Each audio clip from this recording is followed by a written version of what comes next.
Magandang umaga mga kahuan, narito na ang Pag-asa Weather Update today. Magandang umaga. Narito na nga ang pinakabagong balita sa lagay na ating panahon ngayong araw ng Martes, ika-25 sa araw ng Agosto taong 2026.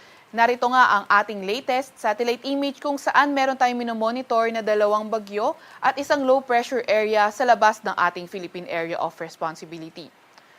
Ito ngang si Bagyong Obet na minomonitor natin kahapon ay lumabas na ng ating Philippine Area of Responsibility kagabi ng 9:30 p.m. And as of 3 a.m., ito ay huling namataan na nasa may layong 1,180 kilometers east-northeast na extreme northern Luzon. Nagtataglay ng lakas na hangin na 150 kilometers per hour malapit sa sentro at bugso na abot sa 185 kilometers per hour. Kumikilos sa direksyong west-northwest sa bilis na 25 kilometers per hour. At inaasahan nga natin, nakikilos nga itong dating Bagyong Obet na may international name na Saudel dito sa may hilaga ng ating Philippine Area of Responsibility. At sa pagkilos nga niya sa ating hilaga ay posibleng makahatak pa ito ng southwest monsoon o habagat.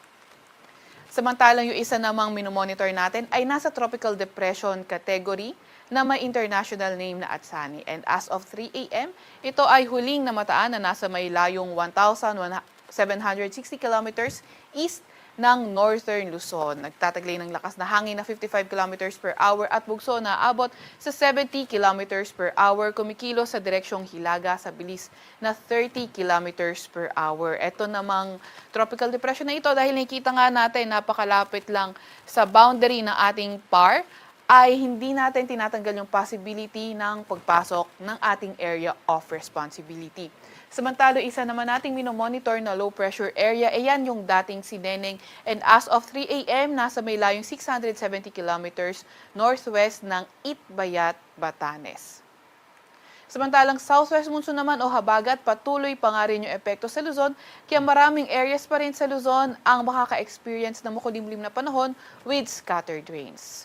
And for our weather naman ngayong araw, inaasahan natin sa may Ilocos Region, sa may Cordillera Administrative Region, sa may Cagayan Valley, Central Luzon, kabilang na ang Metro Manila, sa may Cavite, Batangas at Rizal, makakaranas nga tayo ng makulimlim na panahon.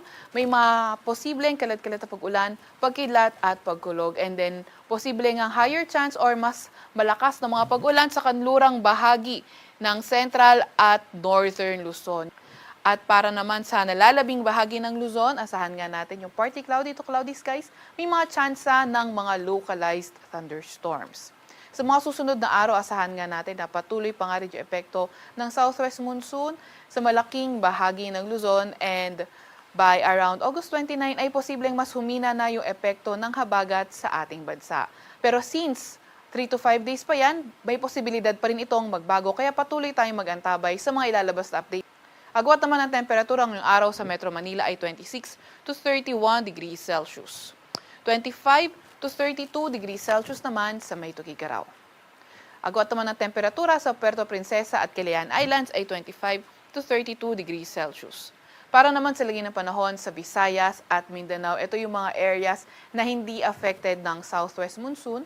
So asahan nga natin yung partly cloudy to cloudy skies condition at mga tsansa ng thunderstorm. So itong mga areas na ito, posible nga rin makaranas ng mainit at malinsangang panahon pa rin morning until tanghali, and pagdating ng hapon, mataas ang tsansa ng mga thunderstorms. Sagwat ng temperatura, sa Iloilo, Cebu at Tacloban ay 26 to 34 degrees Celsius. Sa Cagayan naman at Zamboanga ay 25 to 34 degrees Celsius. Sa Davao ay 26 to 34 degrees Celsius. So, posible nga magpatuloy yung ganito klaseng panahon in the next 3 to 5 days, pero kailangan pa rin natin mag-antabay sa mga update ng Pag-asa sa mga possibility of changes. Meron pa rin tayong nilalabas na weather advisory. Ito ay updated kanina alas 5 ng umaga kung saan 50 to 100 millimeters na mga pag-ulan ay posible sa Pangasinan, Benguet at La Union ngayong araw. Bukas naman, mas marami yung areas under 50 to 100 millimeters of rain.